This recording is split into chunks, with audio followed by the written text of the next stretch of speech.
Hello everyone, welcome back to our channel. Today, we are going to practice English for travel. We will practice English through a story. Listen carefully. Pause the video after each sentence. Repeat the sentence out loud. Copy the sound. Copy the speed. Copy the feeling. Now, let's start the story. My name is Nathan. I am 25 years old. This was my first time traveling to New York. I came alone. The flight was long, very long. I watched movies. I slept a little. I checked the map many times. When the plane landed, I felt nervous. My hands were cold. My heart was beating fast. I followed the signs inside the airport. Arrivals, immigration, passport control. There were many people from different countries. Everyone looked tired. I stood in line and waited. I practiced answers in my head. Why are you here? I am here for tourism. How long will you stay? 2 weeks. Finally, it was my turn. The immigration officer looked at me. He looked serious. He asked, "What is the purpose of your visit?" I took a deep breath and said, "I am here to visit New York and travel." He nodded. He asked, "How long will you stay?" I said, 16 days. He typed on his computer. He looked at my passport. For a few seconds, he said nothing. Those seconds felt very long. Then he stamped my passport. "Welcome to the United States," he said. I smiled and said, "Thank you." After that, I picked up my luggage. My bag was heavy, very heavy. I walked outside the airport. The air felt different. Cars were moving fast. People were walking fast. Everything was fast. I stood there for a moment. I looked around. I said quietly, "Okay, I am really in New York now." And that was just the beginning. After standing outside the airport, I took a deep breath. I needed to go to my hotel. I looked around. There were many signs. Taxi, Uber, Lyft. I didn't know which one to choose. A man wearing a yellow jacket came close to me. He asked, "Taxi?" I hesitated for a second. Then I said, "Yes." He smiled and took my suitcase. He walked fast, very fast. I tried to keep up with him. The taxi was yellow and clean. The driver was already inside. The man put my bag in the trunk. I sat in the back seat. The driver looked at me in the mirror and asked, "Where are you going?" I showed him my phone. "This hotel," I said. He nodded and started driving. As soon as we moved, I noticed something. The car was very fast. Cars were everywhere. Horns were loud. People were shouting. I held my seatbelt and laughed quietly. The driver looked at me again and said, "First time in New York?" I smiled and said, "Yes. Is it that obvious?" He laughed. "Don't worry. You'll survive." Outside the window, I saw tall buildings, big screens, bright lights. Everything looked unreal. After some time, the taxi stopped. We were in front of my hotel. The driver said, $48. I paid him. Then I remembered something important. Tip. I froze for 1 second. How much should I tip? I quickly added some extra money. I hoped it was okay. The driver smiled and said, "Welcome to New York." I smiled back and said, "Thank you." I took my suitcase and walked into the hotel. My first ride in New York was over, and I was still alive. When I entered the hotel, the lobby felt calm. It was quiet and cool. The lights were soft. People were sitting on sofas. Some were talking. Some were using their phones. I walked to the front desk slowly. A woman smiled at me. She said, "Hello, how can I help you?" I said, "Hi, I have a reservation." She nodded and said, "May I see your passport, please?" I gave her my passport. She typed on her computer. Then she asked, "How many nights will you stay?" I said, 16 nights. She smiled and said, "That's a long stay." I laughed and said, "Yes, I want to explore New York." She gave me a key card. She explained everything clearly. Breakfast is from 7 to 10. Wi-Fi password is on the card. Your room is on the 10th floor. I listened carefully and nodded. Then I asked, "Is the elevator on the right?" She smiled and said, "Yes, just over there." I took my suitcase and walked to the elevator. I pressed the button. The doors closed. The elevator went up slowly. When I reached my floor, I walked down the hallway. The carpet was soft. Everything felt quiet. I opened my room door. The room was clean and simple. A bed, a table, a window. I walked to the window and opened the curtain. I could see the street below. Cars were moving. People were walking fast.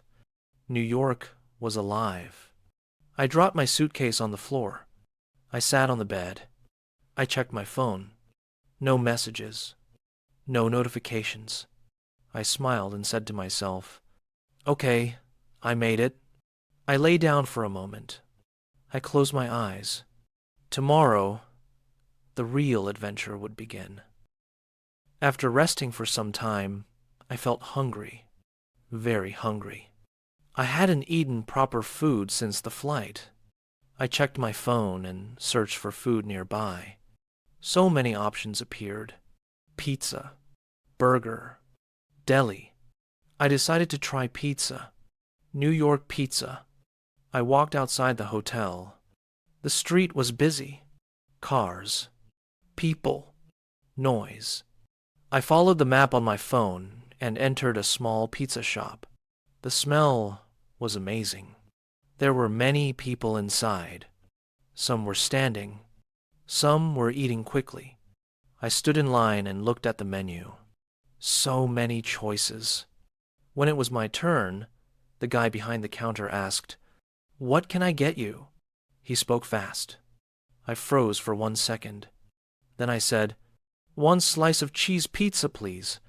He nodded and asked, "For here or to go?" I didn't understand at first. I smiled awkwardly. He repeated, "For here or to go?" Then I understood. I said, "For here." He put the pizza on a plate and gave it to me. $5, he said. I paid and took the plate. The pizza slice was big, very big. I sat at a small table and took my first bite. It was hot, too hot. I burned my tongue a little. I tried not to show it. The man next to me laughed and said, "Careful, New York pizza fights back." I laughed too. After eating, I stood up to leave. Then I remembered something again. Tip. Do I tip here? Do I not tip? I looked around. No one was tipping. I relaxed and walked out. Outside, I smiled. My first New York pizza experience was complete, and I survived again. The next morning, I decided to use the subway. Everyone told me it was the fastest way. I walked to the subway station near my hotel. There were many stairs. I stopped in front of a machine. It said, "Buy Metro card." The screen had many options. I felt confused again. A woman was standing next to me. I asked politely, "Excuse me, can you help me?" She smiled and said, "Sure." She showed me which button to press. I bought a 7-day pass. "Thank you so much," I said. "No problem," she replied. I walked to the gate and swiped my card. Nothing happened. I swiped again. Still nothing. A man behind me said, "Swipe it slower." I tried again. This time, it worked. I walked down to the platform. Trains were coming and going. I looked at the map on the wall. So many lines. So many colors. I wanted to go to Times Square. I asked a man standing there, "Is this the train for Times Square?" He looked at the sign and said, "Yes, but not this one." I laughed and said, "Thank you for saving me." I waited for the next train and got on. Inside the train, it was loud. People were standing close. I held the pole and watched the stations. Suddenly, I realized something. I missed my stop. My heart jumped. I got off at the next station. I stood there and took a deep breath. I asked another person, "Excuse me, how can I go back?" He said, "Just take the train on the other side." I followed his directions. This time, I made it. When I finally reached Times Square, I smiled. I was lost, but I found my way. When I arrived at Times Square, I stopped walking. I just stood there. Lights were everywhere. Big screens. Moving ads. Colors. It felt like daytime, even though it was not. People were taking photos. Some were dancing. Some were wearing strange costumes. A man dressed like a superhero waved at me. I waved back. I took out my phone and tried to take a picture. It was hard to fit everything in one photo. A woman next to me said, "It never looks the same in pictures." I laughed and said, "Yes, it's too big." After some time, I walked toward Central Park. The noise slowly disappeared. Inside the park, everything felt calm. Trees, grass, people, walking dogs. I sat on a bench and rested. I watched people pass by. A man was playing music. A couple was jogging. Someone was reading a book. I felt relaxed. After that, I walked for a long time. My legs started to hurt. I checked my phone. Low battery. I said quietly, "Not now, please." I found a small cafe and went inside. I ordered a coffee. The barista asked, "What size?" I panicked for a second. I said, "Medium." She smiled and said, "We call that a regular." I smiled back. "Okay, regular." I charged my phone and drank my coffee. I felt human again. New York was busy, but it also had quiet moments, and I was starting to enjoy both. After leaving the cafe, I stepped outside. The sky looked dark. A few seconds later, it started raining. Not a little rain, heavy rain. I didn't have an umbrella. People around me opened their umbrellas quickly. I just stood there. I tried to check my phone for directions. The screen went black. My battery was dead. I sighed and said quietly, "Great timing." I looked around. I didn't know where I was exactly. I didn't know which way to go. Rain was falling on my jacket. My shoes were getting wet.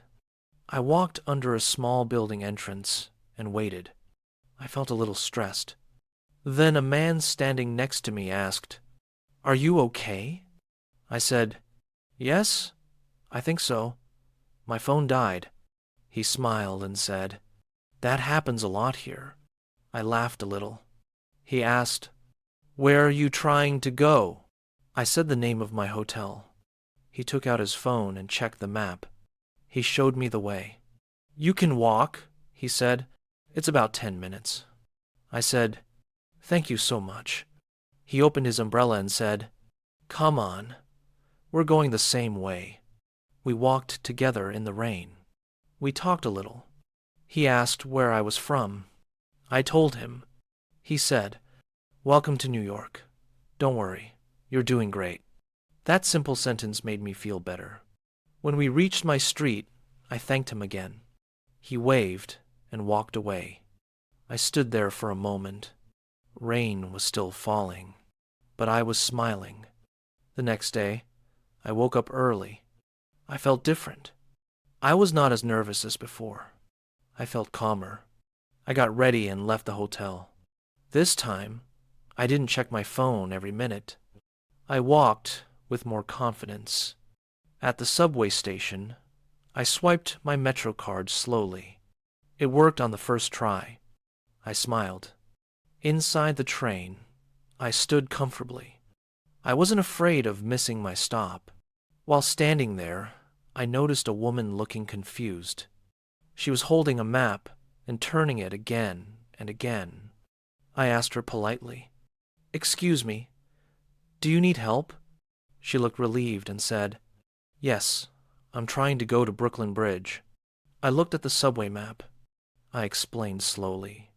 "You need to take this train," I said, "then change at the next station." She listened carefully and nodded. "Thank you so much," she said. "I was really confused." I smiled and said, "No problem. I was confused yesterday too." She laughed. When I got off the train, I felt proud. I helped someone. In English, I walked across the Brooklyn Bridge. The view was beautiful. The river below. The city behind me. I stopped in the middle and took a deep breath. A few days ago, everything felt scary. Now, it felt exciting. I realized something important. Confidence doesn't come suddenly.